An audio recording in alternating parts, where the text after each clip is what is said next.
AFR On Demand is brought to you by Breck Golf. Try Beaver Creek today, just 20 minutes from downtown Baton Rouge in the Zachary area. They've got a PGA Tour driving range, a short game practice area, 30 to 40-yard practice shots. It's a great place to chip and putt and practice if you don't have time for a full round. Book your tee time today, golf.breck.org, golf.breck.org. Matt Moscona. I'm very important. After further review. Say it one more time. After further review with Matt Moscona. And here we go. Live from the Raising Cane studio. Let's ride!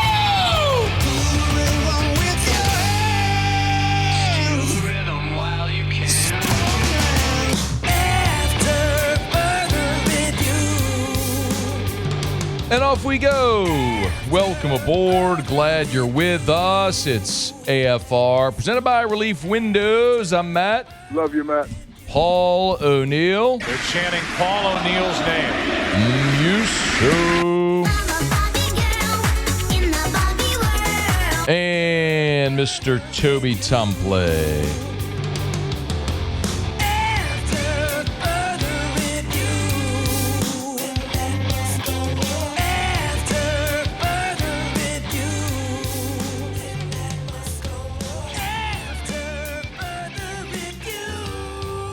All right, we're here. Glad you are as well. Get out there and make it a good one. Baseball Tigers, successful weekend. Back at it again tonight. We got the Combine recap. Ross Dellinger a little more than an hour. David DeLucci will be with us in hour 3. Nobody wants Derek Carr. Shocker, a plum ton to do. So let us begin as we do every single day.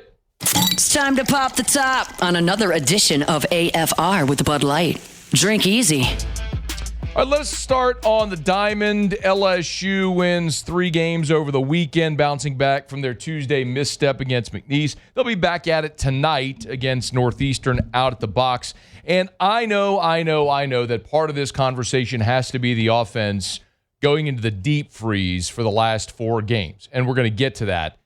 But that is not the story. That is certainly not the headline news, because LSU's starting pitching this weekend is where all of us should start this conversation. Coming out of the opening weekend, it's what we all wanted to see. More consistency, more length, deeper into the game, more strikes, fewer walks. And my goodness, did Kason Evans, Cooper Moore, and William Schmidt oblige this weekend.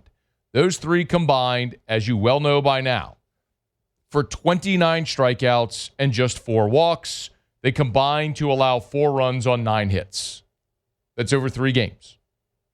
4 runs on 9 hits combined over 3 games. And you can say it was against lesser opponents, and you would be right. And I don't care, because they went out and they threw strikes and they dominated lesser opponents. And the way that you avoid dominating lesser opponents is you go walk people. And by and large, they did not do that. And that was awesome to see. And by the way, it could have been even better for Kason Evans. Like, he had some bad luck in the 3rd. Dardar kicked the ball. Braden Simpson, it was a run-scoring double, but if you're watching the game, it was a ball that was placed down the left field line, and Simpson was given chase. He got a bad jump on the ball, and quite honestly, he got a little in between it and sort of scuffled a little, and the ball landed, went as an RBI double. If Chris Stanfield's in left, or a true outfielder is in left, that's an out. We saw much more spectacular plays made by both teams over the weekend than that.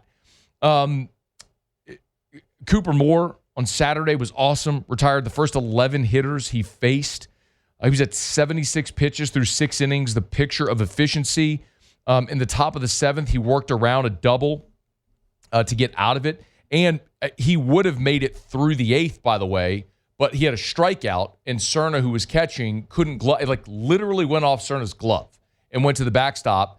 And so the hitter took the base, and that's whenever they lifted him. He would have made it through 8 otherwise.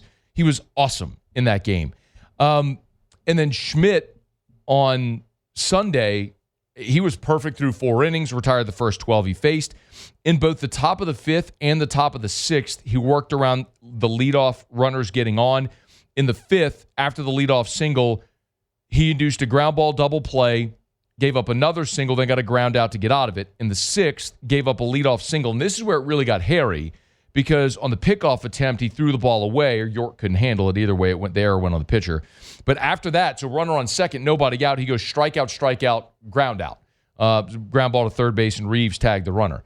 I mean, whenever they were faced with sticky situations, they came up with a big pitch to get out of it consistently over the weekend, which was just awesome to see all the way around. So you wanted better, more consistent efforts from your starters. You got it from all three this weekend, which was so great to see. And then, my goodness, how about just the recipe to win games? After Evans, you give the ball to Guidry and he gets you home on 50 pitches, showing he could extend for a multi-inning save. Cooper Moore to Devin Sheeran was just who continues to be dominant. And then Schmidt, they handed the ball to Dothy, and he hit the only guy he faced. They bring in Rizzi. Rizzi, unfortunately, wasn't able to get the final outs. They brought in Jaden Newt, who did. And maybe what we learned there is that Rizzi just isn't a closer. I mean, we know Rizzi can extend, and we know he can be dominant, but sometimes getting the final 3 outs of the game is a really tough thing to do. For some guys, their makeup, like for Fontenot and for Guidry and for Sheeran, they're great in that role. Maybe Rizzi is just a guy that needs to be more middle relief, a guy that can go in a tough spot, get your strikeout in the bottom of the 5th if that's what you need. But that's what Jay and Nate Yeske are learning about these guys right now on this team and the roles they fill. The pitching was absolutely the story. But the bats went cold this week and go back to Tuesday against McNeese and then go through the weekend.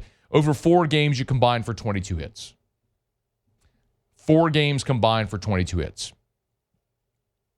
You're averaging, 5.5 hits a game there? You scored 6, 5, 3, 3, 17 runs over 4 games. And really the 6 against McNeese, a lot of that was when you were rallying from down 7-2. So, look, I know this isn't an explanation that anybody likes, and I really don't care if you like it or not. It's just true. It happens in baseball. Like sometimes a pitcher's on. That kid from Dartmouth yesterday had the best game of his life. Congrats. I mean, he was really good. I mean, he was throwing 87, breaking ball in the upper 70s. He was commanding both sides of the plate. He was changing speeds. He was changing eye levels. He was good.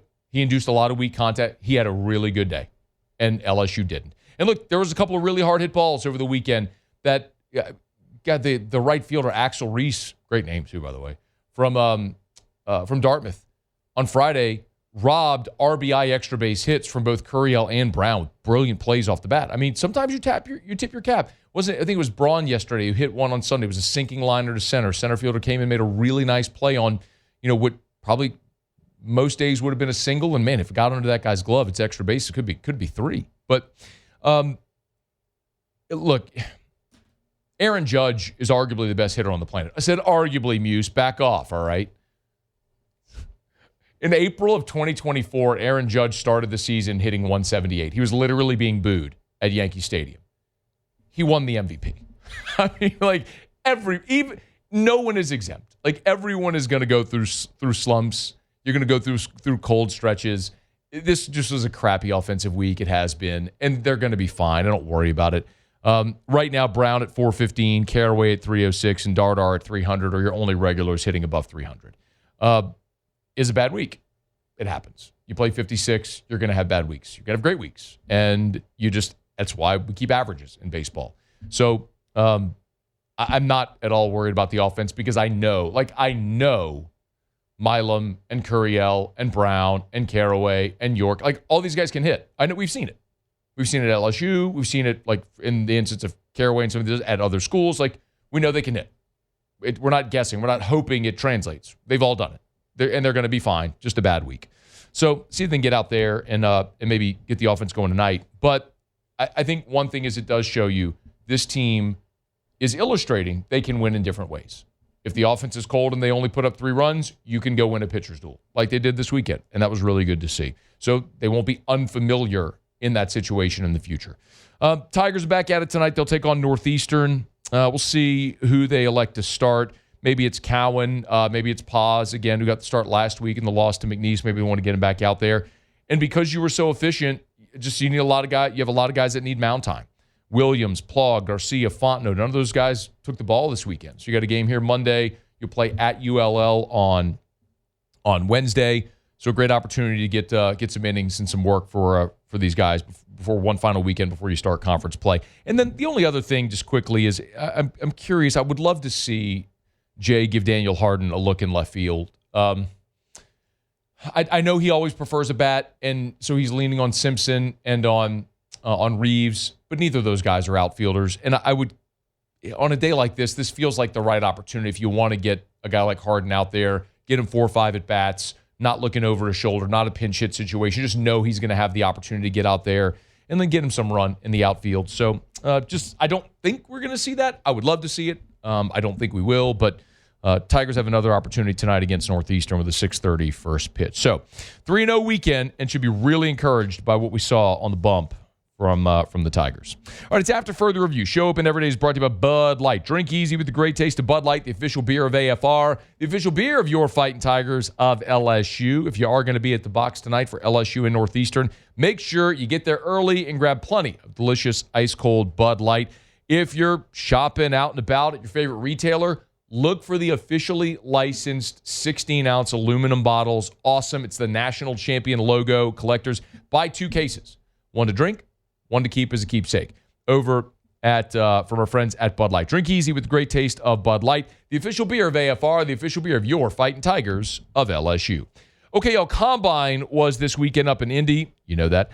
Dalton Wasserman from Pro Football Focus, he'll give us his recap from what we saw. That's next here on AFR. AFR. Get Gordon and get it done. Gordon McKernan Injury Attorneys. If you've been injured in an accident, it's not your fault. Do what injured people in our state have done for 3 decades. Get Gordon and get it done. Lots of ways that you can get Gordon. You can go to getgordon.com, getgordon.com, getgordon.com, or you can call 888-8888, 888-8888 for Gordon McKernan Injury Attorneys. No matter where you are in the state of Louisiana, that's an important note as well. Yes, home base is in Baton Rouge, but they got offices all over the state. So Gordon and his team can go to work for you, and you don't have to travel. If you've been injured in an accident, the last thing you want to do is travel to see an attorney, so you don't have to do that. Gordon's got offices all over the state. So just call 888-8888, 888-8888. Of course, the 8s became famous in Omaha a couple of years ago with the 8,888 Jello shots, but that's also the phone number, 888-8888. Or go to getgordon.com, getgordon.com. If you've been injured in an accident, you know what to do. Get Gordon and get it done. Getgordon.com. After Further Review, presented by Relief Windows. Windows, doors, siding, and oh, we do shutters too.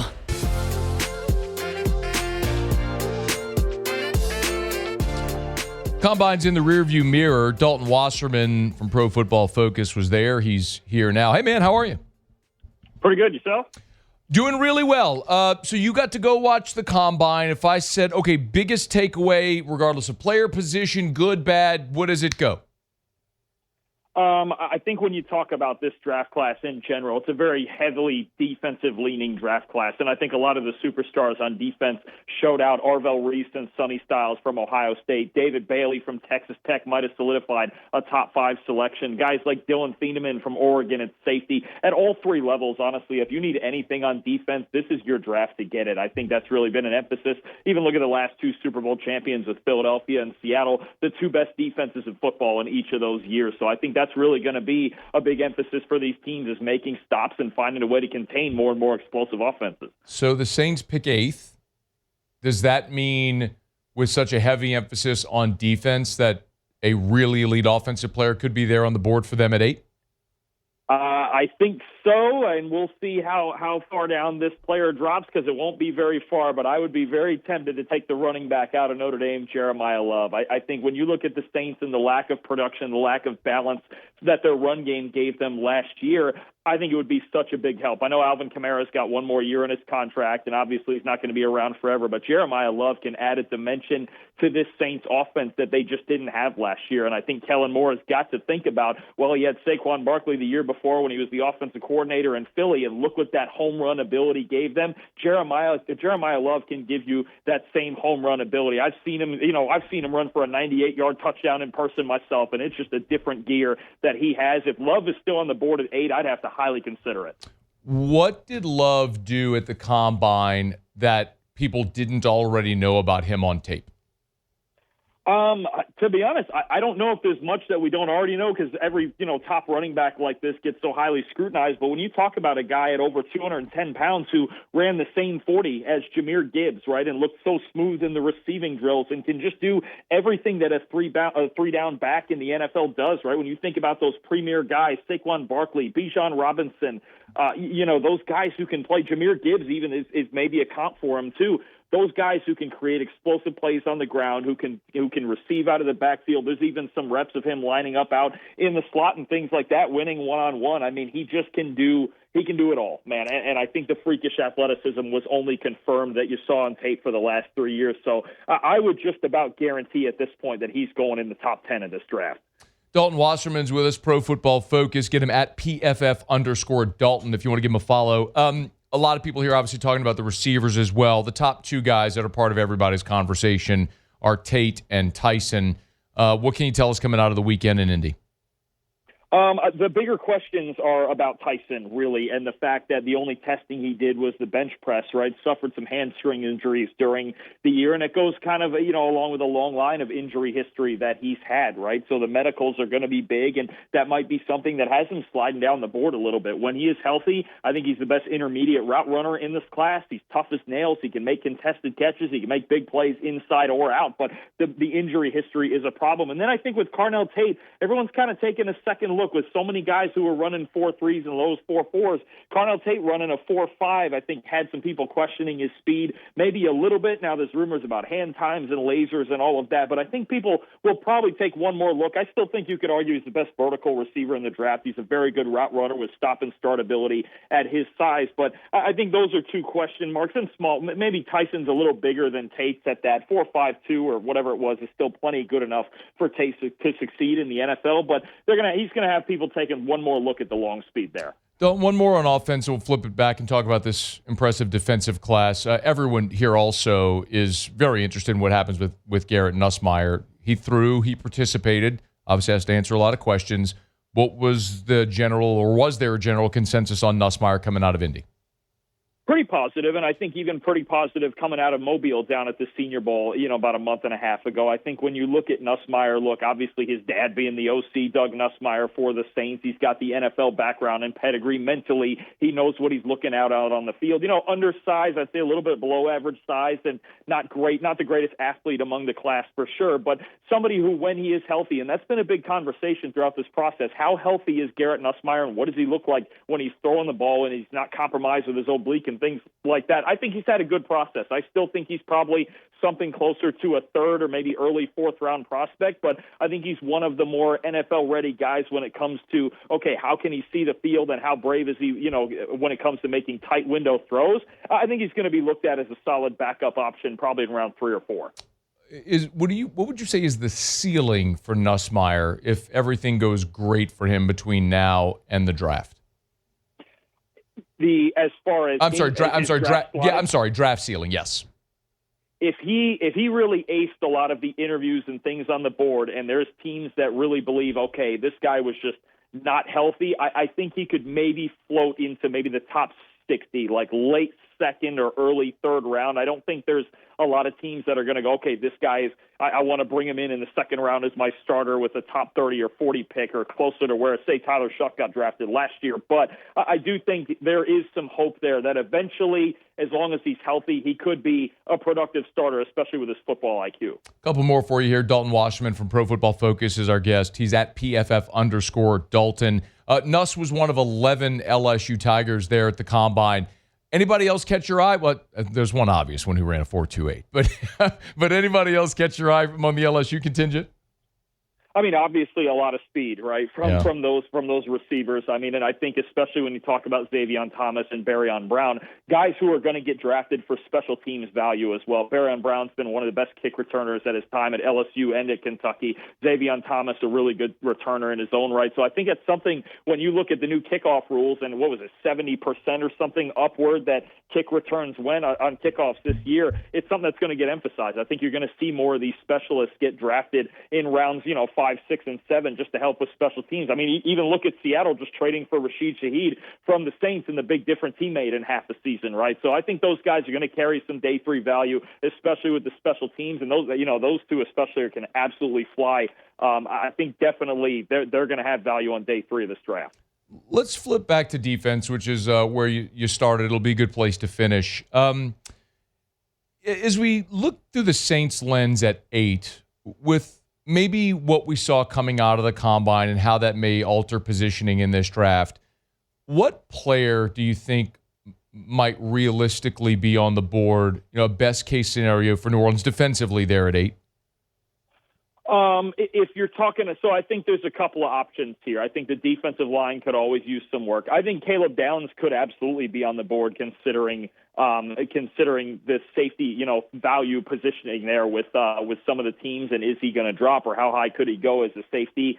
If DeMario Davis doesn't come back, then I think linebackers on the board, and we will see if there's any jockeying and how high Sonny Styles could go from Ohio State.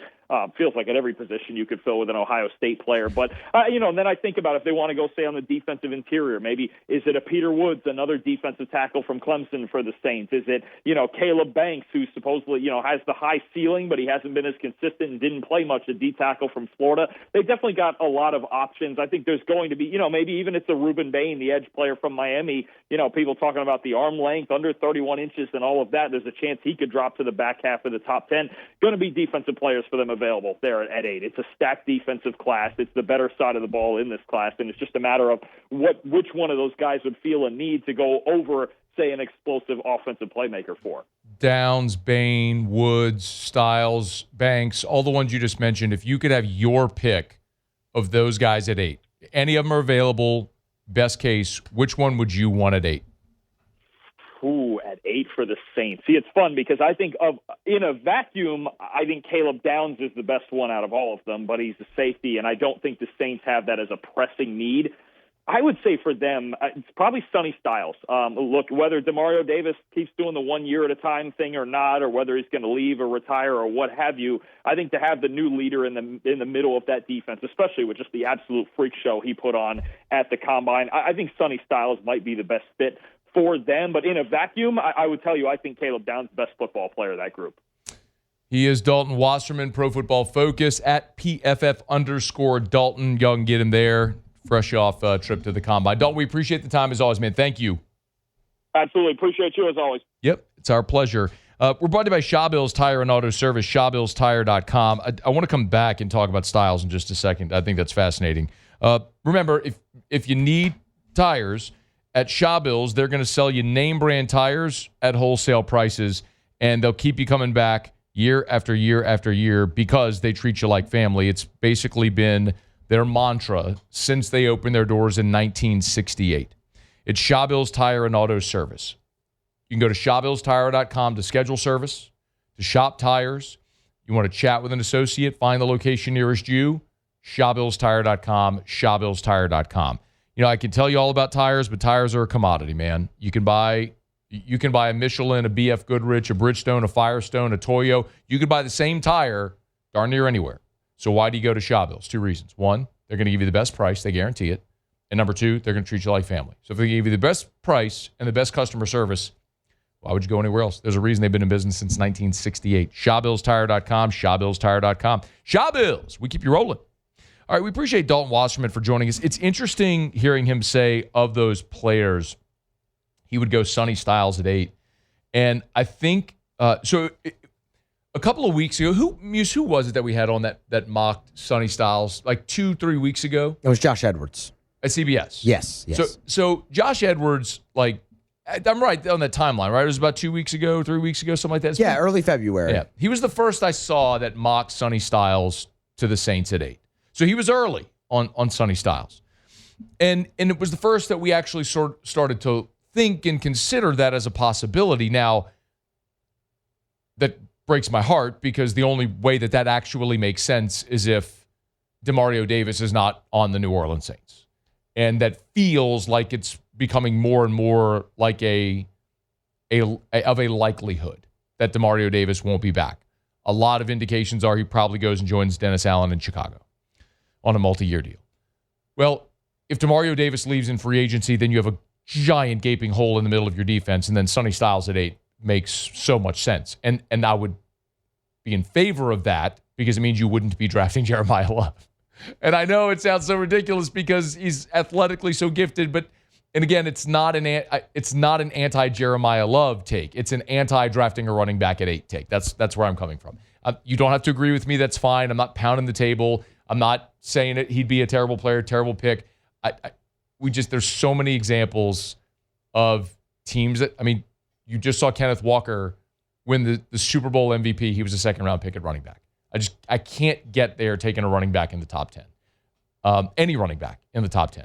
Just not in this day and age of football. So, people talk about Saquon. Yes, Saquon was a top 10 pick of the Giants. Only when he went to the Eagles did we see him emerge and become part of a championship team because they had a championship roster built around him. You drafted Ashton Genty, top 10 last year with the Raiders, and they were the worst team in the NFL again. Anyway, y'all know how I feel on it. I'm really starting to acclimate to the idea of Sonny Styles at 8. And Hester, who was at the Combine covering it for SiriusXM, said he was the most impressive player he saw all week at the Combine. Not just physically, but football IQ, coverage. He's played all 3 levels of defense. That's something that I can really get on board with, but we'll know the answer to the test if DeMario Davis isn't back. And we'll know that beforehand, right? When free agency begins here in a few weeks, if DeMario Davis ends up signing somewhere else, then you have a giant gaping hole in the middle of your defense you have to address. And then someone like Sonny Styles at 8 all of a sudden makes so much sense for the New Orleans Saints if it were to come to that. So we'll start to get those answers. Okay, it's after further review. Thanks for being here with us. Monday shows are brought to you by Relief Windows. Let me knock out a quick break. We'll go around the SEC. Ross Dellinger's here in 45 minutes. If you haven't heard, massive goings on around adjacent to college football about the future of the sport. And Delly will be here to fill in some of those gaps with us in about 45 minutes. It's AFR. After further review. We're brought to you by River City's 1 Hour Air, where they're always on time or you don't pay a dime.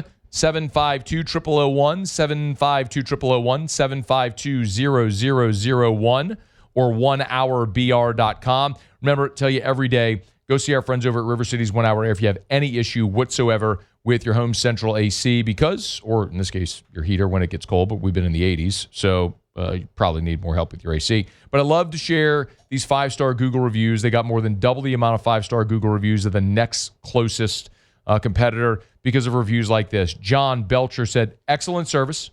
Jason came out, immediately went to work, diagnosed the problem. Very knowledgeable. That is appreciated. Very satisfied with the service. Another 5-star Google review for River City's 1 Hour Air. You'll have an expertly trained technician that comes out, does the job right the first time. You'll always get it at a fair price where they'll give you a good, better, and best option. Look for the big yellow vans and trucks with the giant clock on the side. 752-0001.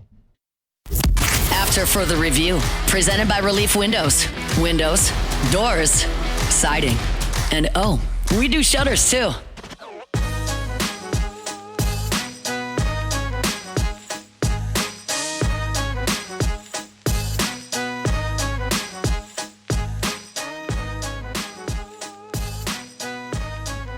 The Mississippi House of Representatives has passed a bill that would exclude athletes' NIL earnings from state income tax.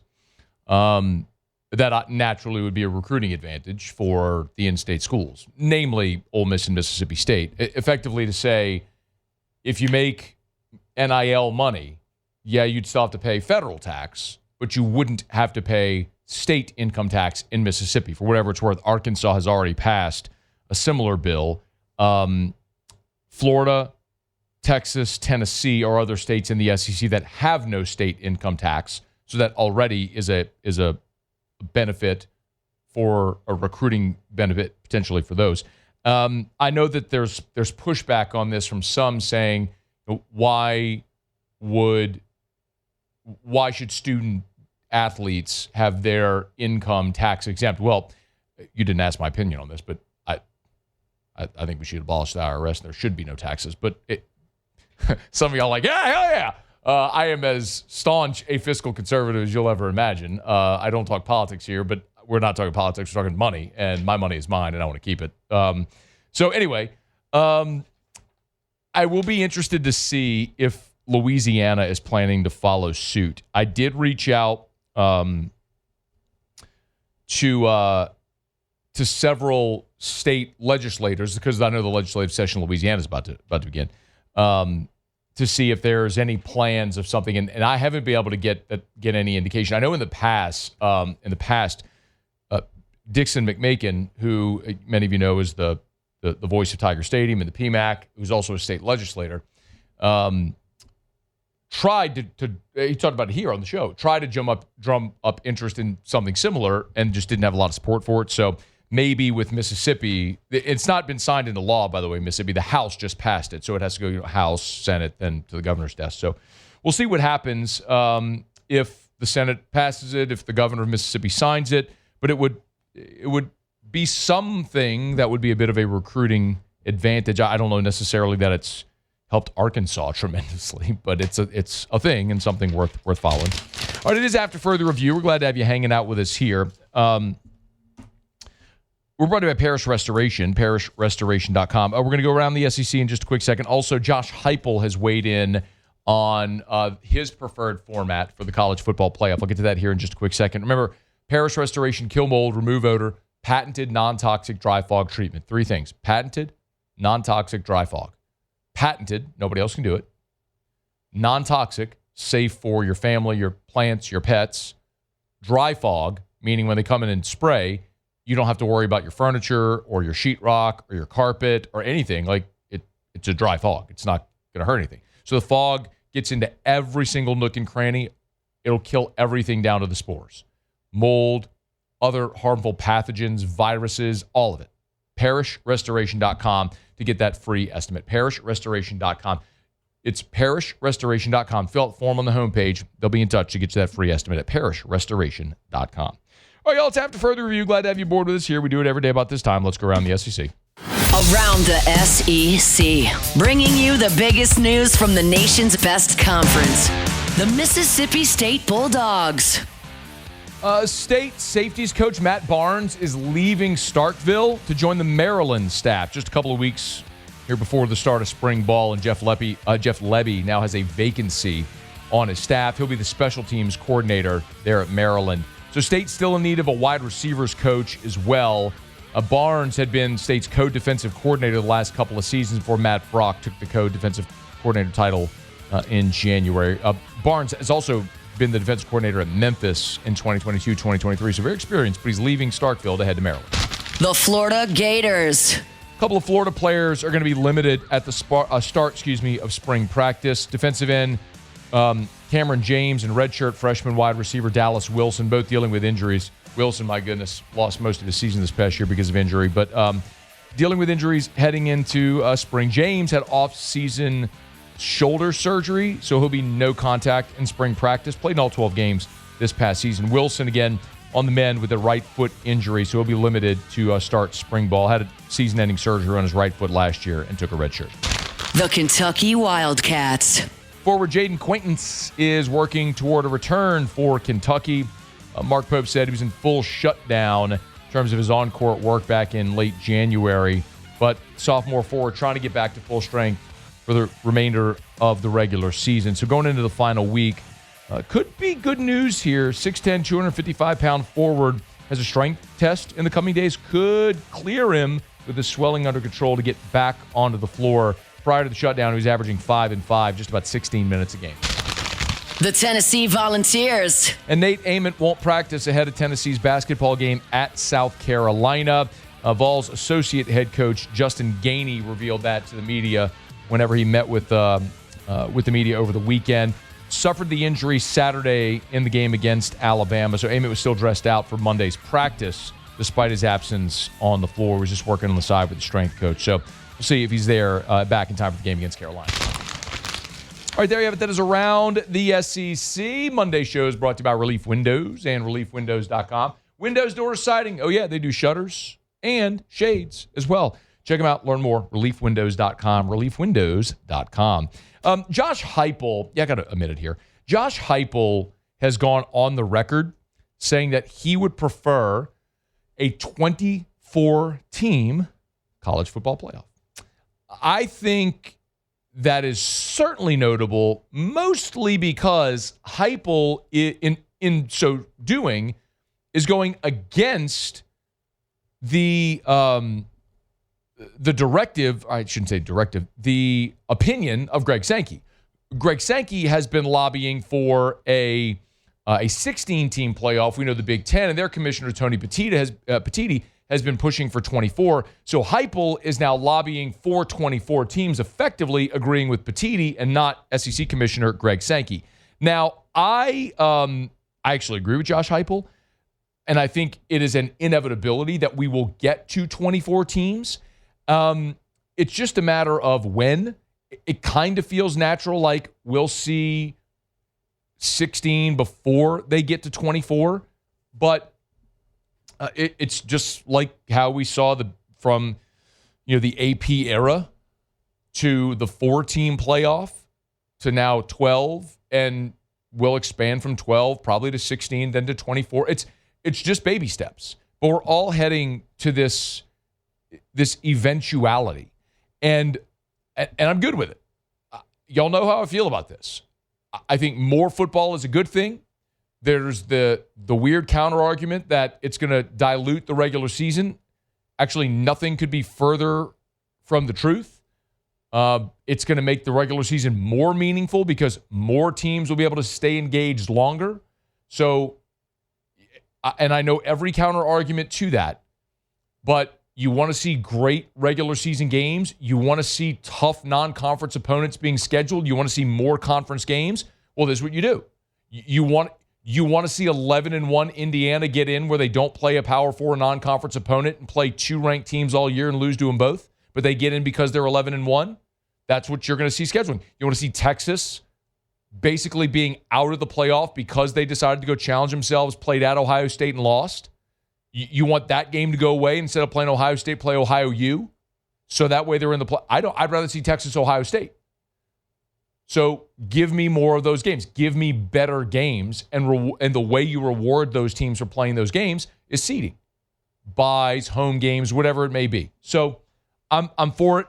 I'm for actually determining things on the field, and we all know where this is going because it's about money. Everyone is trying to figure out how they can generate more revenue in this day and age of college football with revenue share and increasing expenses. You got to find new revenue streams. The easiest way to squeeze that juice is college football. How do you maximize it? More spots and more TV inventory for the college football playoff. And that's what they're going to head toward. So Heupel's lobbying for 24. I'm there with him. But I'll take 16. 16 is better than 12. 24 will be better than 16. We'll get there eventually. All right, y'all, it's After Further Review. Monday shows brought to you by Relief Windows. We'll knock out a quick break, come back. In the meantime, the NCAA is considering some really intense transfer portal legislation I want to talk about when we come back in about 15 minutes from right now. Apparently, nobody has any interest in Derek Carr, and I, for one, am stunned. We'll get to it. It's AFR. After Further Review. REV. Let's Rev. Let'sRev.com. Let'sRev.com. Let'sRev.com. We switched. Got Rev at the Scone household now. They laid fiber in our neighborhood, so now we have the all-fiber network. Lightning fast internet speeds up to 5 gigs, backed by the security and power of an all-fiber network, meaning those cables are buried under the ground. So, storm comes, knocks down power lines. We don't have to worry about that because our cable and internet buried under the ground. REV, Let'sRev.com, Let'sRev.com, Let'sRev.com. Oh, did I also mention it's more cost-effective? In switching to Rev, our bill was basically cut in half from the other provider that we had. And, again, that's not just an introductory price. The price is the price. They don't get you in with a low price and then jack the rate on you. The price is the price at Rev. And they're a local company with local service. REV. Let'sRev.com, Let'sRev.com, Let'sRev.com. After Further Review, presented by Relief Windows. Windows, doors, siding, and oh, we do shutters too.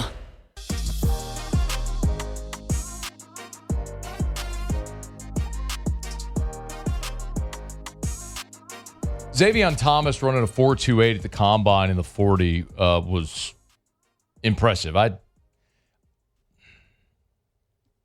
didn't see that coming, y'all. I don't think many of y'all did either. I'm not saying I didn't think Xavier was fast. I think we all knew he was fast.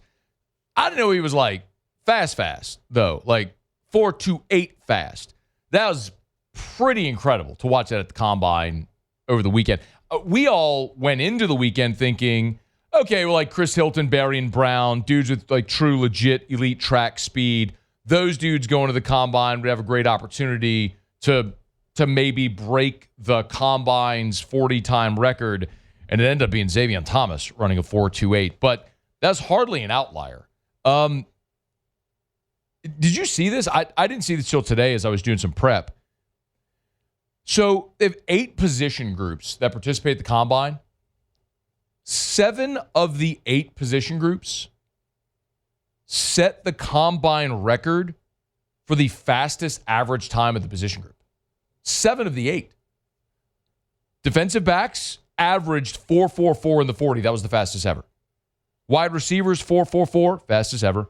Running backs, 4.45, fastest ever. Linebackers, 4.55, fastest ever. Tight ends, 4.63, fastest ever. Defensive linemen, 4.83, averaged. Fastest ever. Offensive linemen averaged 5.10. Shout out to the fat guys. Fastest ever, by the way. The only position that didn't have the fastest average time ever, quarterbacks, which averaged 4.60, and that was the second fastest ever. I don't know.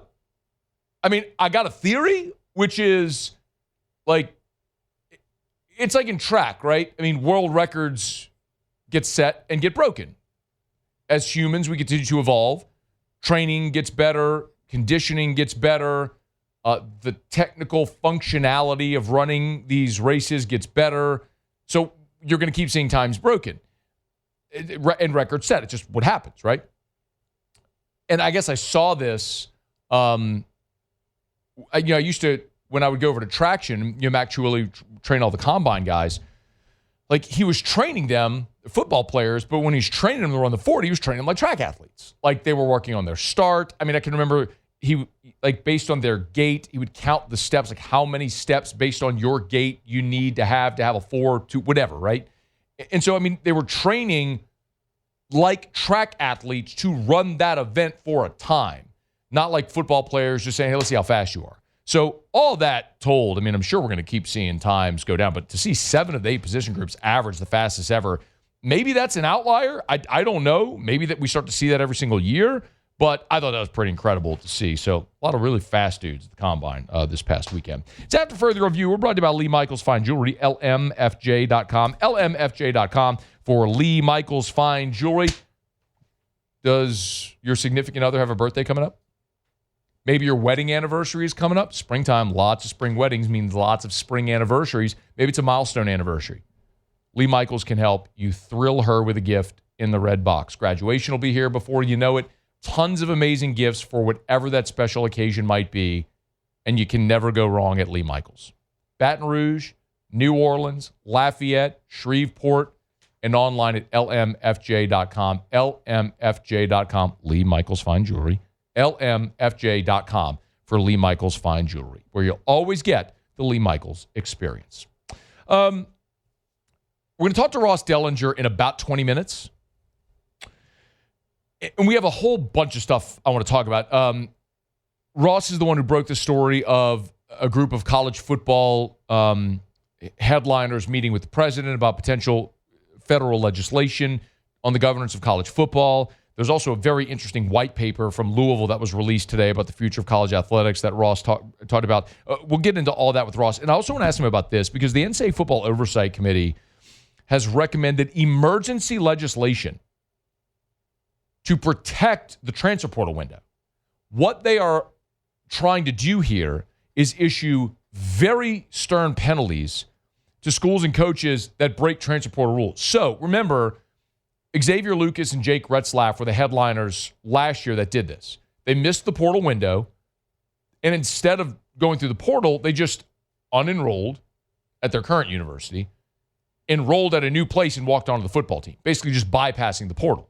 Xavier Lucas left Wisconsin, went to Miami. Retzlaff left BYU, went to Tulane, as we well know. Well, the NCAA is trying to make sure this never happens again. And so what they're proposing is that a coach who accepts a transfer outside of the portal window, that coach would be prohibited from all recruiting, on-field coaching, and team meetings for 6 games. And the school would be fined 20% of its football budget. Now, you wouldn't be disallowed from spending it. It would be a fine on top of 20% of your football budget. You talk about you're spending $60 million, $80, $100 million on football, whatever that number is. That's a really significant penalty. Now, we'll see if they pass it. And the bigger question is, if they do pass it, will the NCAA even be able to enforce it? Because when they try to enforce their rules, they get sued. So it's this weird game that we keep cycling through, but the NCAA is trying to at least get some parameters. Will they be successful? Talk about that with Ross Dellinger in about 20 minutes. All right, SportsCenter's coming up. Hour 2 is next. AFR. Supper Club is closed today, y'all. They're closed Sunday, Monday, but tomorrow they'll be reopened. And I want to remind you as well, even though we're in Lent, so a lot of practicing Catholics, you don't eat meat on Fridays in Lent. There are so many amazing seafood options at Supper Club. I want you to remember this, okay?